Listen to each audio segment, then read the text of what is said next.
Season gets underway for the Key Hawks of Lansing and New Albin this week. We're with head coach Chad Winters. And Chad, we'll get to talking about your team here momentarily, but your schedule has had to adjust over the last couple of weeks with a couple of teams in your district deciding not to field varsity teams this year in Calamus Wheatland and Central Elkader. Have you gotten all the logistics of the schedule worked out?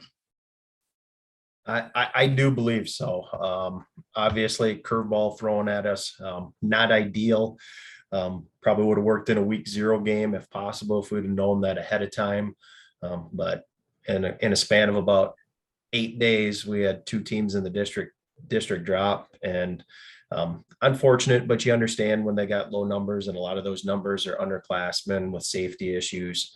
You have in place of Cal Wheatland, it sounds like Coach Eastman agreed to a 9th game for them. So we're going to travel down to Janesville that week. And then with Elkader just recently dropping this past weekend, we're Riceville, Coach Fair is going to travel over to Lansing in replace of that game. So we'll still be at our full 8-game schedule with obviously with some help from a couple coaches that didn't need to play that 9th game if they really didn't want to, but at the same time, they're in it for the athlete's best interest, and they wanted to see us play a full schedule if possible. So I really appreciate Coach Eastman and Coach Fair stepping up and helping us outfill that schedule. And it's a difficult situation because programs like yours are in a scramble situation trying to fill your schedule. But at the same time, I don't blame the schools that dropped because you want to play a high school football schedule if at all possible. And there's no way to, if you make that decision too early, you're probably not doing your student athletes the best interest. You got to probably wait as long as possible before making those decisions. It's a delicate balance, correct? It is. You really never know until you get to that true first week of practice, and you don't want to make the decision before that. All of a sudden you have a couple kids that decide to come out. Maybe you have a couple kids that decide this isn't for us. We're not going to come out. Maybe a couple kids move right before the season starts. Obviously not an ideal situation for anybody involved, but we're trying to make the best of it. And I'm happy that we're able to get our full schedule. I know I read a tweet from Coach Johnson last night at Easton Valley, and they're stuck at 6 games right now, 6-game regular season, which nobody wants to see. So that's unfortunate for those kids that their season's going to get cut short a little bit by the looks of it. As for your team on the field, what's made you the most happy in camp to this point? They understood. I mean, some of those guys played some big snaps. I mean, they're in some huge games down the stretch last season. We bring back a couple guys up front that I feel comfortable with getting off the ball. I'm kind of setting the tone for us.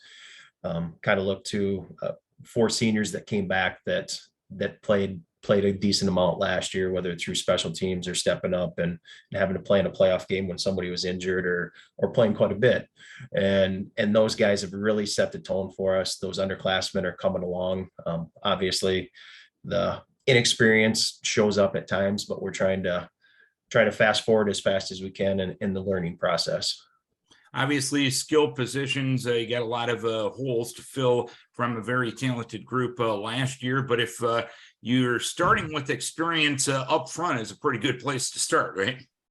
Right. That helps. And we got Hunter Peterson stepping in at fullback and linebacker. He's stuck behind an all-state football player. Carter Getzinger had about 40-45 carries last year on the season, runs extremely hard. He'll be tailback. Another linebacker. So I do feel comfortable with the pieces that we got in there. Those other guys that are stepping up from the JV level. You graduate 4 guys that received all-state recognition. Multiple guys are going to have to step up to replace those guys. They saw how those guys practiced last year, how they paid attention to detail, how they attacked every practice and the outcome of it. So plus they got to practice against them every day, which made them significantly better. So we kind of expedited that learning curve for them. I think a lot of them are going to hit the ground running Friday night.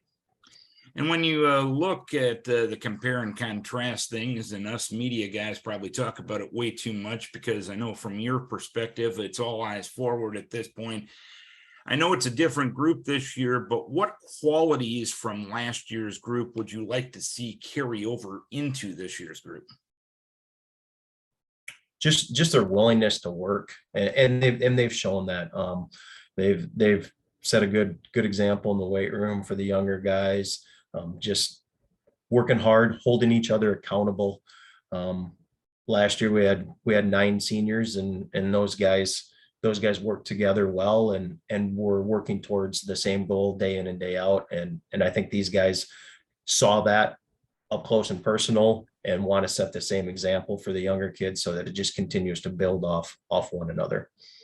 You get on the field this week against West Central. I know you had a scrimmage last week against North Crawford. What'd you take away from getting the opportunity to knock pads with someone besides yourselves? It was good. We didn't know much about North Crawford. We knew they lost the Munson kid from last year. That was a horse for him, that's playing up at UWL. Smaller school. They got 19, 20 guys out like we do, new to the 8-man game. Obviously we didn't know anything about them, what they do. So it was nice to go in kind of just not prepared, just to see how the kids would react to that. You don't know what they're going to do defensively, and they actually threw some stuff at us defensively that we very rarely see in our district, which is good for us.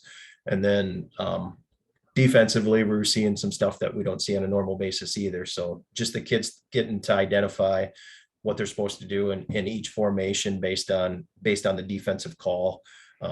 Obviously there's some hiccups along the way because there's no prep, but I did like what we were able to do. We got off the ball well on both sides of the ball, and ran the ball very effectively, and made some plays in the pass game. And then defensively, couple of hiccups when guys thought we were in zone and we're in man, or vice versa. And those are easy to clean up. So always nice to go against somebody besides yourself. They're tired of hitting each other by that time of the season, and they just need to get to game week, is what we call it. And West Central, your opponent this week, what do you expect out of the Blue Devils? Well, Milder's been there, 50th year he's starting down there. He's been very successful. They're actually celebrating their 1997 state championship game. They're having a little homecoming ceremony for them that they're going to do at halftime. They took it to Dunkerton last week. They got a couple guys in the backfield, and the Cushing kid and the Hogue kid that are going to be as good at backs as what we see during our district play. They run hard. 44-6, I think, was the final score. They are going to definitely be in contention in that district. And you got 9 seniors coming back, almost all their offense, almost all their defense. We got a tough task in front of us. We got to be ready to go right away. And the fact that it's your first game and their second, does that add to the challenge? Oh, most definitely. Been doing it 20 plus years now.